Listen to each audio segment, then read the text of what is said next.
السلام عليكم ورحمة الله وبركاته. الحمد لله حمدا كثيرا طيبا مباركا فيه الذي أرسله بالهدى ودين الحق ليظهره على الدين كله وكفى بالله شهيدا. اللهم صل على محمد وعلى آل محمد كما صليت على إبراهيم وعلى آل إبراهيم وبارك على محمد وعلى آل محمد كما باركت على إبراهيم وعلى آل إبراهيم إنك حميد مجيد. أعوذ بالله السميع العليم من الشيطان الرجيم. يا أيها الذين آمنوا اتقوا الله حق تقاته ولا تموتن إلا وأنتم مسلمون. بسم الله الرحمن الرحيم. يا أيها الذين آمنوا اتقوا الله ولتنظر نفس ما قدمت لغد واتقوا الله إن الله خبير بما تعملون. സ്നേഹം നിറഞ്ഞ സഹോദരങ്ങളെ, വിശ്വാസികളെ, അള്ളാഹുവിനെ സൂക്ഷിച്ച് തഖ്വയുള്ളവരായി ജീവിക്കാൻ പരമാവധി പരിശ്രമിക്കുകയും അതിനുവേണ്ടി ആത്മാർത്ഥമായി പ്രവർത്തിക്കുകയും പ്രാർത്ഥിക്കുകയും ചെയ്യണമെന്നെന്നെയും നിങ്ങളെയും ഓർമ്മപ്പെടുത്തുകയാണ്. അള്ളാഹു ആ രൂപത്തിൽ അള്ളാഹുവിനെ ഭയപ്പെട്ട് ജീവിക്കുന്ന യഥാർത്ഥ മുത്തഖീങ്ങളിൽ നമ്മെ എല്ലാവരെയും ഉൾപ്പെടുത്തി അനുഗ്രഹിക്കുമാറാകട്ടെ.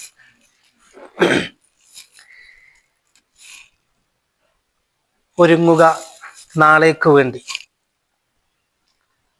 ഒരൽപ്പസമയം അള്ളാഹുവിൻ്റെ ദീനുമായി ബന്ധപ്പെട്ട ചില കാര്യങ്ങൾ ആ വിഷയവുമായി ബന്ധപ്പെട്ട് പറയാനും കേൾക്കാനുമാണ് നമ്മളിവിടെ ഒരുമിച്ചു കൂടിയിട്ടുള്ളത്. ഏറെ സന്തോഷമുണ്ട്. അള്ളാഹുവിനേറെ ഇഷ്ടപ്പെട്ട ഈ നാട്ടിൽ വരുമ്പോൾ ഇങ്ങനെയുള്ള നമ്മുടെ ആദർശ ബന്ധുക്കളുമായി ചേർന്നിരിക്കാനും കാണാനും പരിചയപ്പെടാനും ഒക്കെ ഒരവസരമുണ്ടാവുക എന്നത് ജീവിതത്തിലേറെ വിലപ്പെട്ട നിമിഷങ്ങളിൽ ഒന്നായാണ് കാണുന്നത്. അള്ളാഹു നമ്മിൽ നിന്ന് സ്വീകരിക്കുമാറാകട്ടെ എന്ന് പ്രാർത്ഥിക്കുകയാണ്.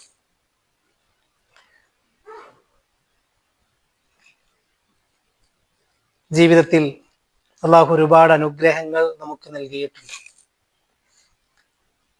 ആ അനുഗ്രഹങ്ങളിൽ ഏറെ പ്രധാനപ്പെട്ടത് ഏതെന്ന് ചോദിച്ചാൽ നമ്മെ സംബന്ധിച്ചിടത്തോളം തെരഞ്ഞെടുക്കുക വലിയ ബുദ്ധിമുട്ടുള്ള കാര്യമാണ്. കാരണം ദുനിയാവിൽ നമ്മൾ ആസ്വദിച്ചു കൊണ്ടിരിക്കുന്ന, അനുഭവിച്ചു കൊണ്ടിരിക്കുന്ന ഏതേത് അനുഗ്രഹങ്ങളാവട്ടെ, അതൊക്കെയും നമുക്ക് പ്രധാനപ്പെട്ടതാണ്. എൻ്റെ ഏറ്റവും വലിയ അനുഗ്രഹം എൻ്റെ മക്കളാണെന്ന് ഞാൻ പറഞ്ഞാൽ അപ്പുറത്തെൻ്റെ ഭാര്യയുണ്ട്, ഉമ്മയുണ്ട്, ഉപ്പയുണ്ട്.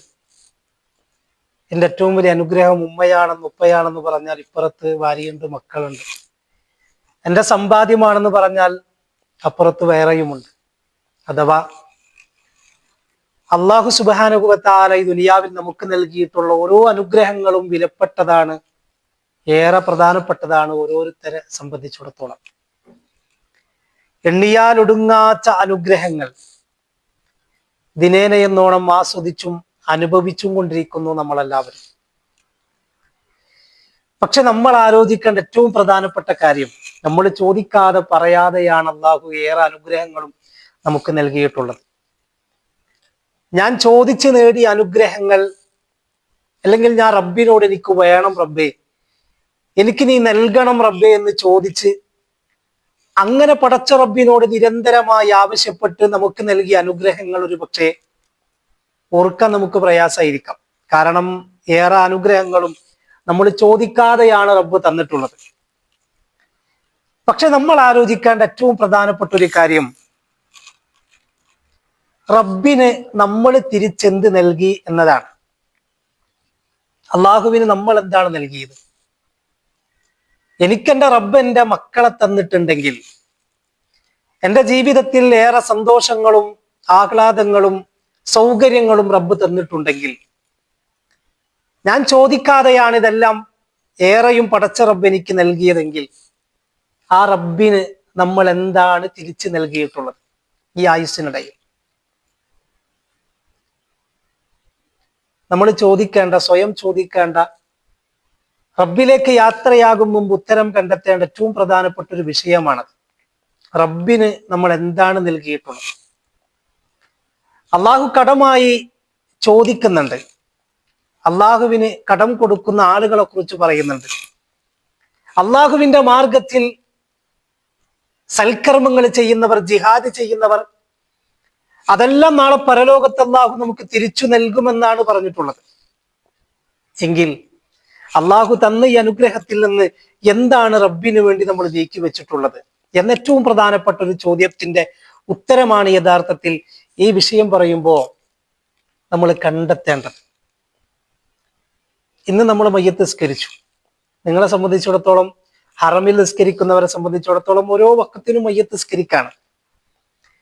പക്ഷെ ആലോചിച്ച് നോക്കൂ നിങ്ങൾ, എപ്പോഴാണ് നമ്മുടെ മയ്യത്ത് മറ്റുള്ളവർ നമസ്കരിക്കേണ്ടി വരിക? മഹാനായ ഉമർ ബിൻ ഖത്താബ് റളിയല്ലാഹു അൻഹു പറഞ്ഞല്ലോ, കുല്ലു യൗമി യഖൂലൂന മാത ഫുലാൻ വമാത ഫുലാൻ. എല്ലാ ദിവസവും നിങ്ങൾ പറയുന്നുണ്ട് ഇന്നാള് മരിച്ചു, ഇന്നാള് മരിച്ചു എന്ന്, അല്ലെ? നമ്മൾ സാധാരണ നമ്മുടെ മൊബൈലുകളിലേക്ക്, ഗ്രൂപ്പുകളിലേക്ക്, വാട്സപ്പുകളിലേക്ക് വരുന്ന മെസ്സേജുകൾ നോക്കുങ്ങള്. ഓരോ ദിവസവും മെസ്സേജ് വരുന്നു, ഇന്നാൾ മരിച്ചു, അയൽവാസി മരിച്ചു, നാട്ടുകാരൻ മരിച്ചു, ആദർശ ബന്ധു മരിച്ചു, കൂട്ടുകാരൻ മരിച്ചു, കൂടെ വർക്ക് ചെയ്യുന്നവൻ മരിച്ചു, കുടുംബക്കാരൻ മരിച്ചു. നമ്മളത് മറ്റു ഗ്രൂപ്പുകളിലേക്ക് ഷെയർ ചെയ്യുന്നുണ്ട്. അല്ലെങ്കിൽ മറ്റു ഗ്രൂപ്പുകളിൽ നമ്മൾ കാണുമ്പോൾ ഇന്നാ ലില്ലാഹി നമ്മൾ പറയുന്നു, അല്ലാഹു മഗ്ഫിർ ലഹു നമ്മൾ പറയുന്നു. എങ്കിൽ വസയഖൂന ഗദൻ, തീർച്ചയായും ഒരു ദിവസം നിങ്ങൾക്ക് വന്നെത്തുക തന്നെ ചെയ്യും. തീർച്ചയായും ഒരു ദിവസം നിങ്ങളിലേക്ക് വരും. അന്ന് പറയും, ഇതാ ഇന്നയാള് മരിച്ചിരിക്കുന്നു എന്ന് നമ്മളെ പറ്റി മറ്റുള്ളവർ പറയുന്ന ദിവസം.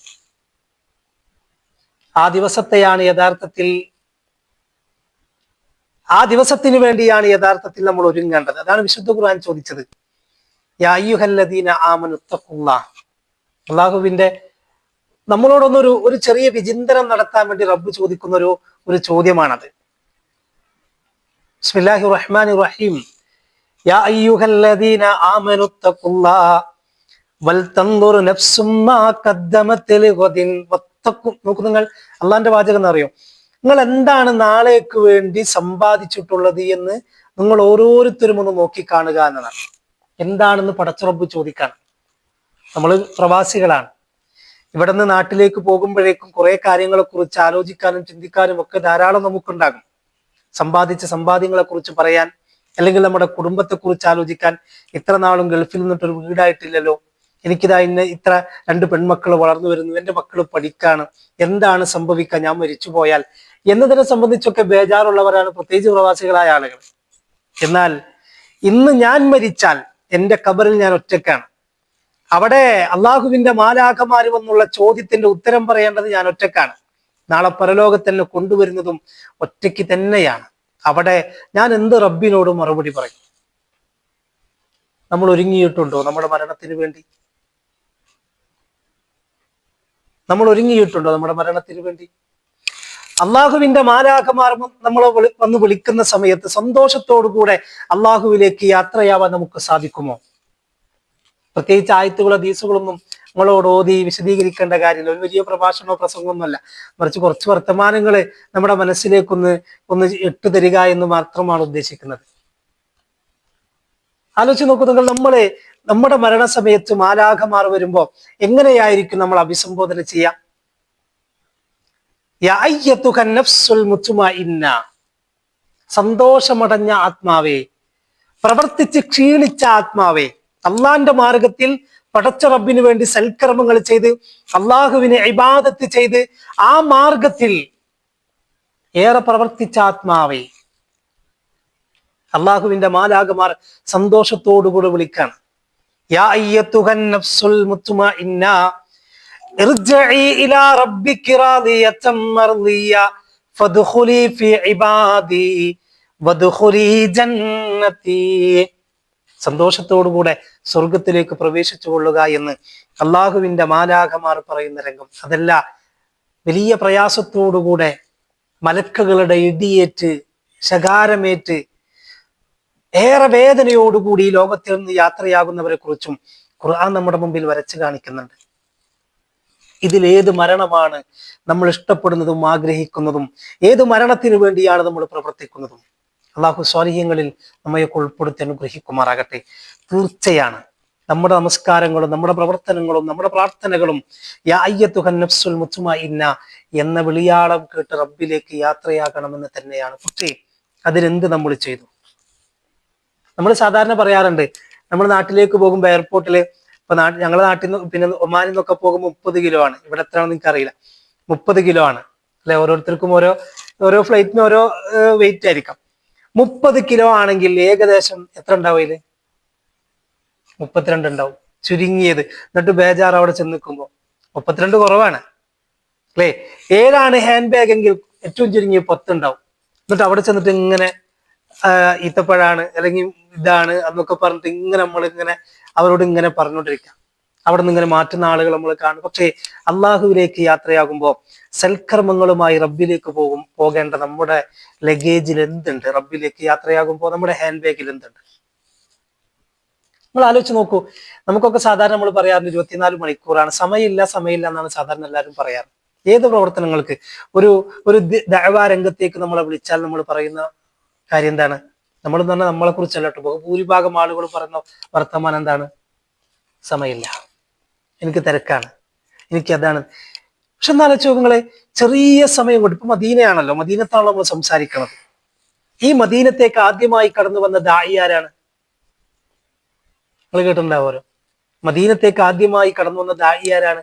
മിസ്അബ് ഇബ്നു ഉമൈർ. അദ്ദേഹം എത്ര വർഷമാണ് മദീനത്ത് ജീവിച്ചത്? ഹിജ്റക്ക് മുമ്പ് 1 വർഷം, ഹിജ്റക്ക് ശേഷം 2 വർഷം. ഉഹദ് യുദ്ധത്തിലല്ലേ മരണപ്പെടുന്നത് അല്ലെ? മദീനയിലെ ഓരോ സൽക്കർമ്മങ്ങൾക്കും ആർക്ക് പ്രതിഫലമുണ്ട്? തുടക്കം കുറിച്ച മിസ്അബ് ഇബ്നു ഉമൈർ റളിയല്ലാഹു അൻഹുവിന് പ്രതിഫലമുണ്ട്. അദ്ദേഹമാണ് മദീനയിലെ ആദ്യത്തെ ദാഇ. അള്ളാഹുവിന്റെ ഹബീബ് സല്ലല്ലാഹു അലൈഹി വസല്ലം മിസ്അബ് ഇബ്നു ഉമൈർ റളിയല്ലാഹു അൻഹുവിനെ കുറിച്ച് പറയുന്ന ഒരു വാചകമുണ്ട്, മിസ്അബിനേക്കാൾ ആഡംബര ജീവിതം നയിക്കുന്ന ഒരാളെ മക്കയിൽ ഞാൻ കണ്ടിട്ടില്ല എന്നാണ്. ചരിത്രങ്ങൾ കേട്ടിട്ടുണ്ടാവുമല്ലോ. അദ്ദേഹത്തെ കുറിച്ച് ഇങ്ങനെ വർണ്ണിക്കുന്നത്, പറയുന്നത്, ഇസ്ലാമിലേക്ക് വരുന്നതിന് മുമ്പുള്ള അദ്ദേഹത്തിന്റെ ആ യുവത്വ കാലത്തെ കുറിച്ച് പറയുന്നത്, അദ്ദേഹം ഇങ്ങനെ മദീന തെരുവിലൂടെ നടന്നു പോകുമ്പോ അവിടുത്തെ പെൺകുട്ടികളൊക്കെ യുവതികളൊക്കെ വന്ന് നോക്കി നിൽക്കുമെന്നാണ്. കാണാനും അദ്ദേഹത്തിന്റെ ആ സുഗന്ധത്തിന്റെ സ്മെല്ല് അത് തന്നെ ആസ്വദിക്കാൻ എത്രമാത്രം മനോഹരമായിരുന്നു, ആസ്വാദ്യമായിരുന്നു എന്നൊക്കെ നമ്മൾ കേട്ടിട്ടുണ്ട് ചരിത്രത്തിൽ. എങ്കിൽ ആലോചിച്ച് നോക്കും, അള്ളാഹുവിന്റെ പ്രവാചകൻ സല്ലല്ലാഹു അലൈഹി വസല്ലമ പറഞ്ഞ ഈ ദീൻ സത്യമാണെന്ന് മനസ്സിലാക്കി കേവലം ചെറിയ കാലം കൊണ്ട് മദീനത്ത് വലിയ വിപ്ലവം സൃഷ്ടിച്ച മിസ്അബ് ഇബ്നു ഉമൈർ റളിയല്ലാഹു അൻഹു ഉഹദിന്റെ രണാങ്കണത്തിൽ മരണപ്പെട്ട് കിടക്കുമ്പോ തലമറച്ചാൽ കാലുമറയാത്ത, കാലുമറച്ചാൽ തലമറയാത്ത ഒരവസ്ഥയിലേക്ക് മിസ്അബ് ഇബ്നു ഉമൈർ റളിയല്ലാഹു അൻഹു പോയിട്ടുണ്ടെങ്കിൽ എന്താണ് മിസ്അബ് സമ്പാദിച്ചത്? എന്താണ് മിസ്അബ് സമ്പാദിച്ചത്?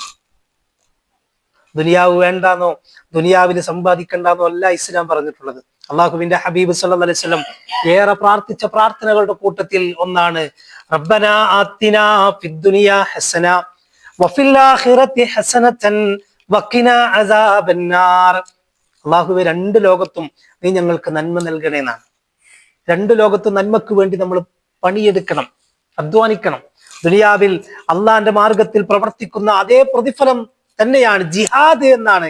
ജിഹാദും ഫീ സബീലില്ലാഹ് എന്ന് പറഞ്ഞ അതേപോലെ തന്നെയാണ് കുടുംബത്തിന് വേണ്ടി സമ്പാദിക്കുന്നവരെ, കുടുംബത്തിന് വേണ്ടി അധ്വാനിക്കുന്നവരെ കുറിച്ചും നബി സല്ലല്ലാഹു അലൈഹി വസല്ലമ പറഞ്ഞിട്ടുള്ളത്.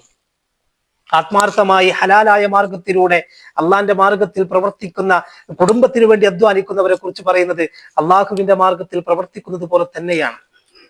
അത് വേണ്ടെന്നല്ല. മക്കൾക്ക് വേണ്ടി സമ്പാദിക്കണം, അവരെ നല്ല നിലയിലേക്ക് എത്തിക്കണം, അത് വേണ്ടെന്നല്ല.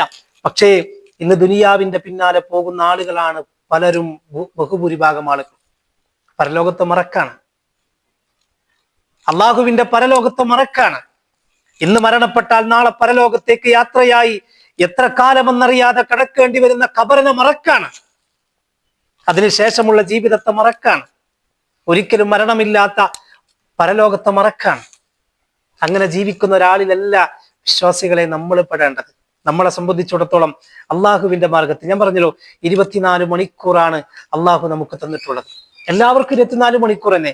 പക്ഷേ ആ 24 മണിക്കൂറിൽ ഇബാദത്തുകൾക്ക് സമയമില്ല എന്ന് പറയുന്നവർ, ഖുർആൻ ക്ലാസ്സിന് സമയമില്ല എന്ന് പറയുന്നവർ, ദഅവാ പ്രവർത്തനങ്ങൾക്ക് സമയമില്ല എന്ന് പറയുന്നവർ, എത്ര സമയമാണ് നമ്മൾ ഇതിൽ ചെലവഴിക്കുന്നത്? എത്ര സമയ?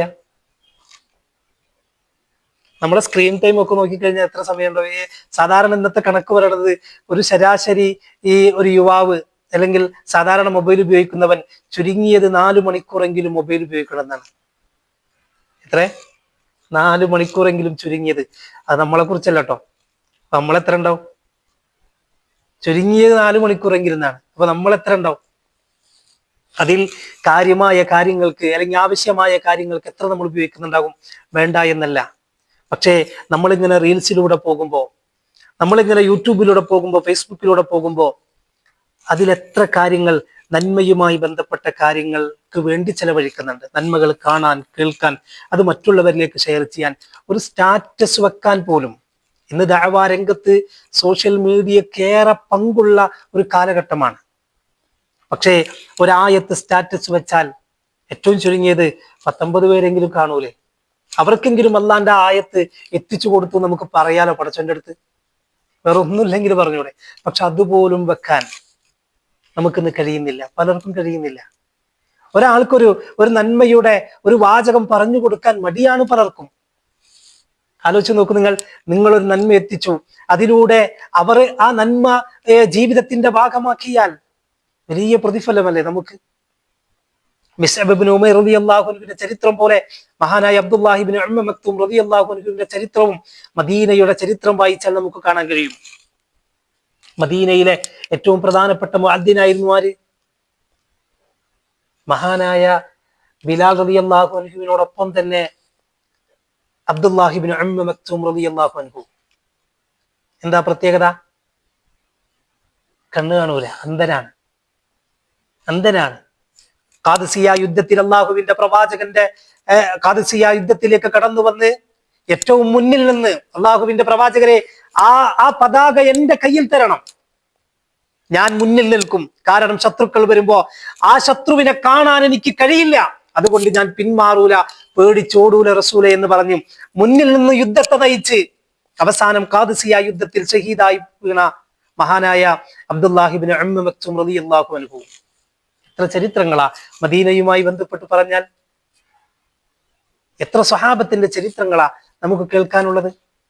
പക്ഷെ നമ്മൾ ആലോചിക്കേണ്ടത്, അള്ളാഹു ഈ സൗകര്യങ്ങളും ഈ സംവിധാനങ്ങളും ഒക്കെ നമുക്ക് തന്നിട്ട് നമ്മൾ എന്ത് ചെയ്തു എന്നതാണ് അള്ളാഹ് നമ്മളോട് ചോദിക്കാം. മിസ്അബ് ഇബ്നു ഉമൈർ റളിയല്ലാഹു അൻഹു പിന്നെ അഖബ ഉടമ്പടിയിലൂടെ അള്ളാഹുവിന്റെ പ്രവാചകൻ സ്വല്ലല്ലാഹു അലൈഹി വസല്ലം ഈ മദീനത്തേക്ക് മിസ്അബിനെ പറഞ്ഞയക്കുമ്പോൾ വിരലിലെണ്ണാവുന്ന ആളുകളെ അന്ന് ഇസ്ലാമിനെ കുറിച്ച് മനസ്സിലാക്കിയിട്ടുള്ളൂ. മദീനയിലെ ഓരോ വീട്ടിലും കയറി മിസ്അബ് ഇബ്നു ഉമൈർ റളിയല്ലാഹു അൻഹു വിശുദ്ധ ഖുർആനിന്റെ ആയത്തുകൾ പറഞ്ഞു കൊടുത്തപ്പോൾ ആളുകൾ ഇസ്ലാമിലേക്ക് കടന്നു വന്നു. ഔസ് ഖസ്റജ് ഗോത്രത്തിലേക്ക് ഇസ്ലാമിനെ കുറിച്ച് അറിയിച്ചു കൊടുക്കുകയാണ്. ആളുകൾ ഇസ്ലാമിലേക്ക് കടന്നു വരാണ്. അങ്ങനെ ഇസ്ലാമിന്റെ സന്ദേശം മദീനയിൽ വ്യാപിക്കുകയാണ്. നമ്മളിലൂടെ ആർക്കാണ് ഈ ഇസ്ലാമിന്റെ സന്ദേശം എത്തിയിട്ടുള്ളത്? വേണ്ട, മുസ്ലിം നാമധാരികളായ ഒരുപാട് ആളുകൾ അള്ളാഹുവിന്റെ മാർഗത്തിലേക്ക് കടന്നു വന്നിട്ടും തൗഹീദ് എന്താണെന്ന് കൃത്യമായി മനസ്സിലാക്കാൻ കഴിയാതെ പോയ ബഹുഭൂരിപക്ഷം ആളുകളും നമ്മുടെ ചുറ്റുപാടിലുമുള്ളപ്പോൾ ഷിർക്കിലേക്കും ബിദ്അത്തിലേക്കും ഖുറാഫാത്തിലേക്കും ഒരുപാട് ആളുകൾ നീങ്ങിക്കൊണ്ടിരിക്കുമ്പോൾ, അതിന്റെ ഭാഗമായി മാറിക്കൊണ്ടിരിക്കുമ്പോൾ ഞാൻ എന്താണ് ഈ ദഅവാ മാർഗത്തിൽ എന്റെ പങ്ക് ഞാൻ നിർവഹിച്ചിട്ടുള്ളത്? നമ്മൾ എന്താ ചെയ്തിട്ടുള്ളത്? ഒരായത്ത് ഷെയർ ചെയ്തു കൊടുത്തിട്ടുണ്ടോ? വൈദാ സഅലക ഇബാദി അന്നി ഫഇന്നി ഖരീബ് എന്ന ഒരായത്ത് ശിർക്ക് ചെയ്യുന്നവർക്ക് ഒരുപക്ഷെ നേർക്ക് നേരെ പറയാനോ അങ്ങനെ പറഞ്ഞ് പ്രതിഫലിപ്പിക്കാനോ നമുക്ക് കഴിയുന്നില്ലെങ്കിൽ, ഇതാ ഈ ആയത്തും ഈ ആയത്തിന്റെ അർത്ഥമെങ്കിലും ഒന്ന് വായിച്ചു നോക്കി നിങ്ങൾ എന്ന് പറയാൻ നമുക്ക് കഴിഞ്ഞിട്ടുണ്ടെങ്കിൽ അതൊരു വലിയ കാര്യമല്ലേ? സുന്നത്തുകൾ ജീവിതത്തിന്റെ ഭാഗമാക്കുക എന്നത് അള്ളാഹുവിന്റെ പ്രവാചകന് ഏറെ ഇഷ്ടപ്പെട്ട കാര്യമല്ലേ? ഞാനൊരു ജീവിക്കുന്ന മുസ്ലിമാണ് എന്ന് ഇക്കാലഘട്ടത്തിൽ, പ്രത്യേകിച്ച് ഈ കാലഘട്ടത്തിൽ പറയാൻ സാധിക്കുക എന്നത് വലിയ കാര്യമല്ലേ? അതൊക്കെയാണ് ദഅവാ രംഗം. നിങ്ങള് പിന്നെ കേട്ടിട്ടുണ്ടാകും, പിന്നെ ഹാഷിം അംലല്ലേ ക്രിക്കറ്റ് കളിക്കാരൻ, സൗത്ത് ആഫ്രിക്കയുടെ. അദ്ദേഹം ഈ കോടിക്കണക്കിന് ഡോളറാണ് ഓരോ മാസവും അദ്ദേഹം ഫൈൻ അടച്ചുകൊണ്ടിരിക്കണം. എന്തേ കാരണം എന്നറിയോ? അദ്ദേഹത്തിന്റെ ജേഴ്സിയിൽ ഒരു പരസ്യം അദ്ദേഹം വെക്കുന്നില്ല, അല്ലെങ്കിൽ അതിന്റെ ഭാഗമായി അദ്ദേഹം നിൽക്കുന്നില്ല. എന്തേ? അത് ലഹരിയാണ്, മദ്യമാണ്. അതിനോട് ഞാൻ യോജിക്കൂല. ആരായി പറയണത്? സെലിബ്രിറ്റിയാണ്, അല്ലെ? എല്ലാവർക്കും മുമ്പിൽ അറിയപ്പെടുന്ന മനുഷ്യനാണ്. അദ്ദേഹത്തെ കുറിച്ച് പറയാണ്, അദ്ദേഹം ഒഴിവു സമയങ്ങളിൽ വിശുദ്ധ ഖുർആൻ പാരായണം ചെയ്യുന്നു എന്നാണ്. താടി വെച്ചവരൊക്കെ ഭീകരവാദികളാണെന്ന് ലോകം മുദ്ര എഴുതുമ്പോ, ലോകം വിളിച്ചു പറയുമ്പോ, ഇല്ല, ഞാൻ താടി വെച്ച് ഞാനൊരു മുസ്ലിമായി കളിക്കും, മുസ്ലിമായും കളിക്കാം എന്ന് അദ്ദേഹം ലോകത്തെ പഠിപ്പിക്കാണ്. അങ്ങനെ എത്രയോ ആളുകളുണ്ട് നമ്മുടെ ചുറ്റുപാടിൽ. ഞാൻ പറഞ്ഞു വന്നത്, നമ്മളെ സംബന്ധിച്ചിടത്തോളം അള്ളാഹുവിന്റെ മാർഗത്തിൽ നമുക്ക് എന്ത് ചെയ്യാൻ കഴിഞ്ഞു, എന്ത് ചെയ്യാൻ കഴിയുന്നു എന്നത് ഏറെ പ്രധാനപ്പെട്ട വിഷയമാണ്. ഒരു മുസ്ലിമായി ജീവിക്കുക. അതിനുവേണ്ടി അള്ളാഹുവിന്റെ ഹബീബ് സല്ലല്ലാഹു അലൈഹി വസല്ലം പറഞ്ഞതുപോലെ, അവസാന കാലഘട്ടത്തിൽ ജീവിക്കുന്ന മുസ്ലിം സുന്നത്തുകളെ പിൻപറ്റുക എന്നത് കയ്യിൽ തീക്കട്ട പിടിക്കുന്നവനെ പോലെയാണ്. ഇന്നത്തെ കാലം അതാണ്. സുന്നത്ത് ജീവിതത്തിന്റെ ഭാഗമാക്കിയവരെ പരിഹസിക്കാൻ ആളുകൾ ഉണ്ടാവും, ഇല്ലേ? ഒരുപാട് പരിഹാസങ്ങൾ ഏൽക്കേണ്ടി വരും. സുന്നത്ത് ജീവിതത്തിന്റെ ഭാഗമാക്കുന്നവരെ കളിയാക്കാൻ ആളുകൾ ഉണ്ടാകും. മറ്റുള്ളവരുടെ മുമ്പിൽ ചെറിയ സുന്നത്ത്, ഇപ്പൊ ഉദാഹരണത്തിന്, ഇപ്പൊ നമ്മൾ സാധാരണ ഒരു ചായക്ക് കൂടി ഒരു കല്യാണ വീട്ടിൽ പോയിട്ട് ഭക്ഷണം കഴിക്കുമ്പോൾ വലത് കൈ കൊണ്ട് ഭക്ഷണം കഴിക്കും, ഇടത് കൈ കൊണ്ട് എന്ത് ചെയ്യും? വെള്ളം കുടിക്കും. സാധാരണ ആളുകൾ അങ്ങനെ. എന്തുകൊണ്ട് വലത് കൈ കൊണ്ട് കുടിച്ചുകൂടാ? ഡിസ്പോസിബിൾ ആണെങ്കിൽ പോലും കുടിക്കാൻ ആളുകൾക്ക്, അല്ലേ? സാധാരണ ഗ്ലാസ് ആണെങ്കിൽ ആളുകൾ പറയും ഗ്ലാസുമ്മ കച്ചറാവൂല എന്ന് പറയും. ഡിസ്പോസിബിൾ ആണ്, കുടിച്ചു കഴിഞ്ഞാൽ കച്ചറയിൽ കളയുന്നതാ. അതുമ്മ പോലും വലത് കൈ കൊണ്ട് കുടിക്കണം എന്നൊക്കെ ചിന്ത ഉണ്ട്, മനസ്സിലുണ്ട്. പക്ഷെ ആളുകൾ എന്ത് വിചാരിക്കും? ഭക്ഷണം കഴിച്ചു കഴിഞ്ഞാൽ ആ വിരലുകളൊന്ന് നക്കി തുടക്കുക എന്നത് ഒറ്റക്കൊക്കെ ആണെങ്കിൽ ഒരു പക്ഷെ ചെയ്തേക്കാം. സദസ്സിൽ വെച്ച് അങ്ങോട്ടും ഇങ്ങോട്ടൊക്കെ നോക്കും, ഇങ്ങനെ ആരെങ്കിലും ഒക്കെ നോക്കുന്നുണ്ടോ, അല്ലേ? അല്ല. നമ്മളെ സംബന്ധിച്ചിടത്തോളം അള്ളാഹുവിന്റെ ഹബീബ് സല്ലല്ലാഹു അലൈഹി വസല്ലമ പറഞ്ഞതുപോലെ ജീവിതത്തിന്റെ ഭാഗമാക്കി, സുന്നത്തുകളെ ജീവിതത്തിന്റെ ഭാഗമാക്കിയാൽ, നെരിയാണിക്ക് താഴെ പാന്റ് പോയാൽ, വസ്ത്രം പോയാൽ നരകത്തിലാണെന്ന് കൃത്യമായ ഹദീസുകൾ ഉണ്ടായിട്ടും അതൊന്നും വലിയ ഗൗരവത്തിലേക്ക് കാണുന്നില്ല. എന്തേ? അതൊന്നും വലിയ പ്രശ്നമില്ല എന്നാണ്. ഇന്നത്തെ ഖുത്ബയിൽ കേട്ടില്ല നമ്മള്, അള്ളാഹുവിന്റെ ഹബീബിന്റെ സ്വഭാവം എന്തായിരുന്നു? ഖുർആനായിരുന്നു. ഐഷ ബീവി റളിയല്ലാഹു അൻഹയുടെ അടുത്തേക്ക് വന്ന് ചോദിക്കാണ്, അള്ളാഹുവിന്റെ ഹബീബിന്റെ സ്വഭാവം എന്താണ്? കാന ഖുലുഖുഹു അൽ ഖുർആൻ. ഖുർആനാണ് റസൂലുള്ളാഹിന്റെ സ്വഭാവം സല്ലല്ലാഹു അലൈഹി വസല്ലം. എന്താ അങ്ങനെ പറഞ്ഞത്? ഖുർആൻ ഒരു കാര്യം നിരോധിച്ചാൽ അത് റസൂലുള്ള മാറ്റിവെക്കാണ്, ഖുർആൻ ഒരു കാര്യം പറഞ്ഞാൽ അത് റസൂലുള്ള കൊണ്ടുവരാണ്. എന്ത് രസമായിരിക്കും ജീവിതം! സുന്നത്തുകൾ ജീവിതത്തിന്റെ ഭാഗമാക്കി ഖുർആൻ അനുസരിച്ച് ജീവിച്ചാൽ അത്രമേൽ സമാധാനം നൽകുന്ന ഒരു വിഷയം വേറുണ്ടോ? ആളുകൾക്ക് ഭയങ്കര ടെൻഷനാണ്. ആളുകൾക്ക് ഏറ്റവും ടെൻഷൻ കുറഞ്ഞ ആളുകളെ കുറിച്ച് നമ്മൾ നോക്കിക്കോ, ദീനനുസരിച്ച് സുന്നത്തനുസരിച്ച് ജീവിക്കുന്നവർക്ക് ടെൻഷൻ കുറവായിരിക്കും. എന്തേ കാരണം? അവർ ഫോളോ ചെയ്യുന്നത് അള്ളാഹുവിന്റെ ഹബീബ് സല്ലല്ലാഹു അലൈഹി വസല്ലമയാണ്. അവരുടെ ലക്ഷ്യം ദുനിയാവുമായി ബന്ധപ്പെട്ട കാര്യങ്ങളൊക്കെ ഉണ്ടെങ്കിലും അവരുടെ ഏറ്റവും പ്രധാനപ്പെട്ട വിഷയം എന്താണ്? വല്ലാഖിറത്തു ഖൈറുൻ വഅബ്ഖ. അതാണ് ഏറ്റവും പ്രധാനപ്പെട്ട വിഷയം. അവിടേക്കാണ് നമ്മൾ ഒരുങ്ങേണ്ടത്. അങ്ങനെ ഒരുങ്ങുമ്പോൾ നമ്മുടെ വ്യക്തി ജീവിതം നമ്മൾ വിശുദ്ധമാക്കേണ്ടി വരും. നമ്മുടെ കണ്ണുകളെ, നമ്മുടെ കൈകളെ, നമ്മുടെ നാവുകളെ, നമ്മുടെ കാതുകളെ, നമ്മുടെ മനസ്സിനെ നമ്മൾ നിയന്ത്രിക്കേണ്ടി വരും. എന്തേ കാരണം? എനിക്കുറപ്പുണ്ട്, ഇന്ന് മരണപ്പെട്ടാൽ നാളെ റബ്ബിന്റെ ചോദ്യം ഉണ്ടാകും. ഇന്ന സമഅ വൽ ബസറ വൽ ഫുആദ് കുല്ലു ഉലൈക കാന അൻഹു മസ്ഊല. ഞാൻ ദുനിയാവിൽ എന്തൊക്കെ കണ്ടു, എൻ്റെ റബ്ബിന്റെ മുന്നിൽ ഞാൻ ചോദ്യം ചെയ്യപ്പെടും, ഉറപ്പാണ്, അല്ലേ? ഞാൻ ഇങ്ങനെ സ്ക്രോൾ ചെയ്യുന്നുണ്ട്, ഞാൻ ഇങ്ങനെ കൊണ്ടുപോകുന്നുണ്ട് എൻ്റെ വിരലുകൾ. ആ വിരലുകളെ കുറിച്ചും ആ സമയത്തെക്കുറിച്ചും ആ നോട്ടത്തെക്കുറിച്ചും ആ നോക്കുന്ന സമയത്ത് എൻ്റെ മനസ്സിന്റെ വികാരങ്ങൾ എന്തായിരുന്നു? റബ്ബിന്റെ മുന്നിൽ മറുപടി പറയേണ്ടി വരും. ഈ ചിന്തയുള്ളവനെ സംബന്ധിച്ചിടത്തോളം തെറ്റുകൾ, ഇന്നലെ ഞാനൊരു ഇങ്ങനെ വായിക്കുന്ന കൂട്ടത്തിൽ കണ്ടു, ഏറ്റവും കൂടുതൽ ആളുകളുടെ മനസ്സിനെ പ്രയാസപ്പെടുത്തുന്നത് അവരുടെ തെറ്റുകളാണെന്നാണ്. സത്യത്തിന്റെ മാർഗത്തിലൂടെ പോകുന്നവരെ വലിയ പ്രശ്നമൊന്നും മനസ്സിന് അനുഭവിക്കേണ്ടി വരില്ല. മനക്കുത്ത് എന്ന് പറഞ്ഞ സാധനം ഉണ്ടല്ലോ, അങ്ങനെ തന്നെയല്ലേ പറയാ, മനക്കുത്ത്. മനസ്സിന് നമ്മുടെ തെറ്റുകളെ, നമ്മുടെ പ്രയാസങ്ങളെ നമ്മുടെ മനസ്സ് പിടിച്ച് വലിക്കുന്നുണ്ട്. നമ്മുടെ മനസ്സിൽ എന്തോ പ്രശ്നം ഉണ്ടാക്കുന്നുണ്ട്. അപ്പോഴാണ് ടെൻഷൻ വരുന്നത്, അപ്പോഴാണ് പ്രയാസങ്ങൾ ഉണ്ടാകുന്നത്. നമ്മൾ മനസ്സിലാക്കാം, അള്ളാഹുവിന്റെ പ്രവാചകൻ പറഞ്ഞ രൂപത്തിൽ നമ്മൾ ജീവിച്ചാൽ തീർച്ചയാണ് യാ അയ്യുഹല്ലദീന ആമനു തഖുല്ലാഹ വൽതൻദുർ നഫ്സും മാ ഖദ്ദമത് ലിഗദിൻ എന്ന ചോദ്യത്തിന്റെ ഉത്തരം അവിടെയുണ്ട്. എന്തുണ്ട് നാളേക്ക് വേണ്ടിയുള്ള സമ്പാദ്യം? അള്ളാഹുവേ, എൻ്റെ കയ്യിൽ ഖുർആനുണ്ട്. അള്ളാഹുവേ, എൻ്റെ കയ്യിൽ സുന്നത്തുണ്ട്. അള്ളാഹുവേ, എൻ്റെ കയ്യിൽ സൽക്കർമ്മങ്ങളുണ്ട്. 5 നേര നമസ്കാരങ്ങൾ കഴിയുന്നത്ര പരമാവധി കൃത്യമായി നിർവഹിക്കാൻ റബ്ബേ ഞാൻ ശ്രദ്ധിച്ചിട്ടുണ്ട് എന്ന് റബ്ബിനോട് പറയാൻ എനിക്ക് കഴിഞ്ഞാൽ നമ്മൾ രക്ഷപ്പെടൂലേ? ഞാൻ അവസാനിപ്പിക്കാണ്. അതുകൊണ്ട് സഹോദരങ്ങളെ, ഏതാനും ചില കാര്യങ്ങൾ നമ്മൾ കേട്ട് അറിഞ്ഞ് മനസ്സിലാക്കിയ ചില കാര്യങ്ങൾ ശ്രദ്ധയിലേക്ക് ഒന്ന് ഇട്ട് തന്നു, ഒന്നുകൂടെ ചിന്തയിലേക്ക് കൊണ്ടുവന്നു എന്ന് മാത്രമേ ഉള്ളൂ. അതുകൊണ്ട് നാളേക്ക് വേണ്ടി ഒരുങ്ങുക എന്നത് ഏറ്റവും പ്രധാനപ്പെട്ട വിഷയം. വ്യക്തി ജീവിതം വിശുദ്ധമാക്കുക എന്നതാണ്. ഇന്ന് മരണപ്പെട്ടാൽ ഖബറിൽ പോയി കിടക്കുന്ന സമയം, ഞാൻ പറഞ്ഞല്ലോ, എത്ര കാലമെന്നറിയാതെ കിടക്കുന്ന ലോകം. ഇപ്പൊ നമ്മൾ നാട്ടിൽ നിന്ന് ഇങ്ങോട്ട് പോരുമ്പോ മക്കളെ പല ആളുകളും ഫാമിലി ആയിട്ടല്ല പ്രവാസ ലോകത്ത് ജീവിക്കുന്നത്. അപ്പൊ മക്കളെ, ഭാര്യയെ, ഉമ്മയോ ഉപ്പയൊക്കെ ഇങ്ങനെ വിട്ടുവെക്കുമ്പോൾ കുറച്ച് പ്രയാസം ഉണ്ടാവും. എന്നാൽ മരണസമയത്തുള്ള ഏറ്റവും വലിയൊരു പ്രയാസം എന്താണെന്നറിയോ? വേർപാട് എന്നാണ്. വേർപാട് എന്നാണ് മരണത്തെക്കുറിച്ച് അള്ളാഹു പറഞ്ഞത്, അല്ലേ? കല്ലാ ഇദാ ബലഗത്തി തറാഖി വഖീല മൻ റാഖ് വദന്ന അന്നഹുൽ ഫിറാഖ് വൽതഫത്തി സാഖു ബിസാഖ് ഇലാ റബ്ബിക യൗമഇദിനിൽ മസാഖ്. എന്താ റബ്ബ് പറഞ്ഞത്?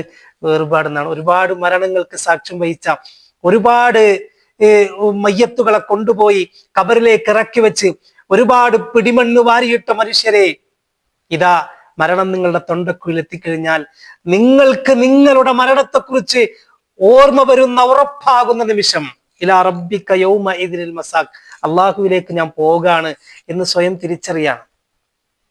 ചോദിക്കുന്നുണ്ട്, വഖീല മൻ റാഖ്, ആരുണ്ട് സമാധാനത്തിന്റെ ഒരു വർത്തമാനം എന്നോട് പറയാൻ? ഞാൻ ദുനിയാവിൽ എനിക്ക് രോഗം വന്ന സമയത്ത്, സാമ്പത്തിക പ്രയാസം വന്ന സമയത്ത്, മറ്റു പ്രശ്നങ്ങൾ ഉണ്ടായ സമയത്ത് എന്നെ ആശ്വസിപ്പിച്ചവർ, എന്റെ കൂടെ നിന്നവർ ഒക്കെയുണ്ട് ചുറ്റുപാടിലും. പക്ഷേ ഒരാൾ പോലും അതിനേക്കാൾ വലിയ പ്രയാസം അനുഭവിച്ച് മരണത്തിന്റെ വേദന അനുഭവിക്കുന്ന സമയത്ത് ചുറ്റുപാടിലുമുള്ള ഒരാൾ പോലും ആശ്വാസത്തിന്റെ വാക്ക് പറയാനില്ലല്ലോ. വഖീല മൻ റാഖ്, അവൻക്ക് മനസ്സിലാവാണ്, റബ്ബിലേക്ക് ഇതാ ഞാൻ പോവാണ്, റബ്ബിലേക്ക് ഇതാ ഞാൻ യാത്രയാവാണ് എന്ന് അവൻ തിരിച്ചറിയും. ഒരുപക്ഷെ തൊട്ട് മുന്നിലുള്ളവർ, ചുറ്റുപാടിലുള്ളവർ അറിയാത്ത നിമിഷത്തെക്കുറിച്ച് വിശുദ്ധ ഖുർആൻ നമ്മുടെ മുന്നിലേക്ക് ഇങ്ങനെ വരച്ച് കാണിക്കാണ്. ഇതൊക്കെ നമുക്ക് അനുഭവിക്കേണ്ടി വരും. ഇതൊക്കെ ഓരോരുത്തരുടെ ജീവിതത്തിലൂടെ കടന്നു പോകേണ്ടി വരും. ആ രംഗത്തിന് വേണ്ടി എന്താണ് നമ്മൾ ഒരുക്കിയിട്ടുള്ളത്? മൻ റബ്ബുക എന്ന് ചോദിക്കുമ്പോ അള്ളാഹു റബ്ബി എന്ന് പറയാൻ എനിക്ക് കഴിയണമെങ്കിൽ ജീവിതത്തിൽ തൗഹീദ് ഉണ്ടാവണം. ഇല്ല റബ്ബേ, ജീവിതത്തിന്റെ അറിഞ്ഞോ അറിയാതെയോ ഒരൊറ്റ നിമിഷത്തിൽ പോലും ശിർക്കന്റെ ജീവിതത്തിലേക്ക് കടന്നു വന്നിട്ടില്ല എന്ന് ഉറപ്പിച്ചു പറയാൻ നമുക്ക് കഴിയണം, ഉറപ്പിച്ചു പറയാൻ കഴിയണം. നമ്മളൊക്കെ പലപ്പോഴും, ഇതും കൂടെ പറഞ്ഞാൽ അവസാനിപ്പിക്കാണ്, പലപ്പോഴും നമ്മളൊക്കെ പറയാറുള്ള ഒരു കാര്യം എന്നറിയോ? ഞങ്ങളൊക്കെ തൗഹീദ് ഉള്ളവരാണ്, തൗഹീദി കൂട്ടായ്മയാണ്, തൗഹീദി സംഗമങ്ങൾ വെക്കുന്നവരാണ്, അതുകൊണ്ട് ഞങ്ങളിലേക്കൊന്നും ശിർക്കൊന്നും വരൂല, അതുകൊണ്ട് ഞങ്ങൾ ആ പേടിയൊന്നും പേടിക്കണ്ട. അങ്ങനെ പേടിക്കാതെ അങ്ങനെ ജീവിക്കേണ്ടവരാണ് നമ്മൾ, ആണോ? അല്ല. ഇബ്രാഹിം അലൈഹിസ്സലാത്തു വസ്സലാം ആരായിരുന്നു? എന്താ വിശുദ്ധ ഖുർആൻ ഇബ്രാഹിം നബിയെ കുറിച്ച് പറഞ്ഞത്? ഖലീലുല്ലാഹ്, അള്ളാഹുവിന്റെ ചങ്ങാതി. ഇബ്രാഹിം നബി അലൈഹിസ്സലാത്തു വസ്സലാമിന്റെ മക്കളാരാ? ഇസ്മായിൽ നബിയും ഇസാഖ് നബിയും. അവർ രണ്ടുപേരും ആരാ? അള്ളാഹുവിന്റെ പ്രവാചകന്മാർ. ഇബ്രാഹിം നബി ആരാണ്? വിഗ്രഹങ്ങളെ തച്ചുടച്ചതിന്റെ പേരിൽ തീക്കുണ്ടാരം ഏറ്റുവാങ്ങേണ്ടി വന്ന പ്രവാചകനാണ്. ആ ഇബ്രാഹിം നബി പ്രാർത്ഥിച്ചൊരു പ്രാർത്ഥന എന്നറിയോ? വജ്നുബ്നി വബനിയ്യാൻ നഅ്ബുദൽ അസ്നാം, അള്ളാഹുവേ, എന്നെയും എൻ്റെ മക്കളെയും ശിർക്ക് ചെയ്യുന്നതിൽ നിന്ന്, വിഗ്രഹങ്ങളെ ആരാധിക്കുന്നതിൽ നിന്ന് നീ കാത്തു സംരക്ഷിക്കണേ. സുബ്ഹാനല്ലാഹ്. ആലോചിച്ച് നോക്കങ്ങള്, ഇബ്രാഹിം അലൈഹിസ്സലാത്തു വസ്സലാമാണ് ദുആ ചെയ്യുന്നത്. പ്രവാചകനായ ഞാൻ, പ്രവാചകന്മാരായ എൻ്റെ മക്കള്, അള്ളാഹുവേ, ശിർക്ക് ചെയ്യുന്നതിൽ നിന്നും നീ ഞങ്ങളെ കാത്തു രക്ഷിക്കണേ എന്ന് നമ്മൾ അള്ളാഹുവിനോട് പ്രാർത്ഥിക്കണം എപ്പോഴും. നമ്മൾ പ്രാർത്ഥിക്കേണ്ട പ്രാർത്ഥനയാണ്. വജ്നുബ്നി വബനിയ അൻ നഅ്ബുദൽ അസ്നാം. അല്ലാഹുവേ, എന്നെയും എൻ്റെ മക്കളെയും ഈ തൗഹീദിന്റെ മാർഗത്തിൽ ഉറപ്പിച്ചു നിർത്തണേ എന്ന് പ്രാർത്ഥിക്കണം. അങ്ങനെ തൗഹീദിന്റെ മാർഗത്തിൽ ജീവിച്ച് അള്ളാഹുവിൽ സൽക്കർമ്മങ്ങൾ അധികരിപ്പിച്ച് അവസാന വാചകം മൻ കാന ആഖിറു കലാമിഹി ലാ ഇലാഹ ഇല്ലല്ലാഹ് ദഖലൽ ജന്ന. ലാസ്റ്റ് വാചകം, അവസാന വാചകം ലാ ഇലാഹ ഇല്ലല്ലാഹ് പറഞ്ഞാൽ അവൻ സ്വർഗത്തിലാണ്. അള്ളാഹു ആ സൗഭാഗ്യവാന്മാരിൽ നമ്മെ എല്ലാവരെയും ഉൾപ്പെടുത്തി അനുഗ്രഹിക്കുമാറാകട്ടെ. അള്ളാഹുവിന് വേണ്ടി ജീവിക്കാൻ, പരലോകത്തിന് വേണ്ടി ജീവിക്കാൻ അതിനുള്ള മനസ്സും സമയവും ആരോഗ്യവും അള്ളാഹുവേ നീ ഞങ്ങൾക്ക് നൽകി അനുഗ്രഹിക്കണേ റഹ്മാനെ. റഹ്മാനും റഹീമുമായ നാഥ, ഞങ്ങൾ ഇവിടെ ഒരുമിച്ച് കൂടി ഈ സമയം നാളെ പരലോകത്ത് നീ ഞങ്ങൾക്ക് ഇരട്ടിയായി തിരിച്ചു നൽകണേ റഹ്മാനെ. റഹ്മാനും റഹീമുമായ നാഥ, ഞങ്ങളുടെ ജീവിതത്തിൽ സംഭവിച്ചു പോയ ഒരുപാട് തിന്മകൾ, തെറ്റുകുറ്റങ്ങൾ, അബദ്ധങ്ങൾ നീ ഞങ്ങൾക്ക് വിട്ടുപുറത്ത് മാപ്പാക്കി തരണമേ റഹ്മാനെ. അള്ളാഹുവേ, ഞങ്ങളിൽ നിന്ന് മരണപ്പെട്ടു പോയ ഞങ്ങളുടെയൊക്കെ വാപ്പമാർ, ഉമ്മമാർ, വല്ലുപ്പമാർ, വല്യമ്മമാർ, ഞങ്ങൾക്ക് ഏറ്റവും വേണ്ടപ്പെട്ടവർ, നാഥ നീ അവർക്ക് സ്വർഗം നൽകണേ റഹ്മാനെ. അവർക്ക് നീ മഗ്ഫിറത്തും റഹ്മത്തും നൽകി അനുഗ്രഹിക്കണേ റഹ്മാനെ. നാഥ, ഞങ്ങളുടെ മാതാപിതാക്കൾ രോഗം കൊണ്ടും പ്രായം കൊണ്ടും പ്രയാസപ്പെടുന്നവർ, എല്ലാ അർത്ഥത്തിലും നീ അവർക്ക് ശിഫ നൽകണേ റഹ്മാനെ. അവർക്ക് നീ സമാധാനം നൽകണേ റഹ്മാനെ. അള്ളാഹുവേ, ഞങ്ങളുടെ മക്കളിലും ഞങ്ങളുടെ ഇണകളിലും മനസ്സിന് സമാധാനവും കണ്ണിന് കുളിർമയും നൽകണേ റഹ്മാനെ. റഹ്മാനും റഹീമുമായ നാഥ, മരണസമയത്ത് ലാ ഇലാഹ ഇല്ലല്ലാഹ് ഉച്ചരിച്ചു മരണപ്പെടുന്ന യഥാർത്ഥ സൗഭാഗ്യവാന്മാരിൽ നീ ഞങ്ങളെ ഉൾപ്പെടുത്തണേ റഹ്മാനെ. നാളെ നിന്റെ ജന്നാത്തുൽ ഫിർദൗസിൽ നിന്റെ പ്രവാചകന്മാർക്കൊപ്പം, സിദ്ദീഖുകൾക്കൊപ്പം, ശുഹദാക്കൾക്കൊപ്പം, സ്വാലിഹീങ്ങൾക്കൊപ്പം സന്തോഷിക്കുന്നവരിൽ അള്ളാഹുവേ നീ ഞങ്ങളെയും ഞങ്ങളുടെ മക്കളെയും ഞങ്ങളുടെ കുടുംബത്തെയും ഞങ്ങളുടെ ഇണകളെയും ഞങ്ങളുടെ തലമുറകളെയും ഉൾപ്പെടുത്തി നീ അനുഗ്രഹിക്കണേ റഹ്മാനെ. റബ്ബനാ ആതിനാ ഫിദ്ദുനിയ ഹസന വഫിൽ ആഖിറതി ഹസനതൻ വഖിനാ അസാബന്നാർ. റബ്ബനാ ഹബ് ലനാ മിൻ അസ്വാജിനാ വസുരിയാതിനാ ഖുർറത അയുൻ വജഅൽനാ ലിൽമുത്തഖീന ഇമാമാ.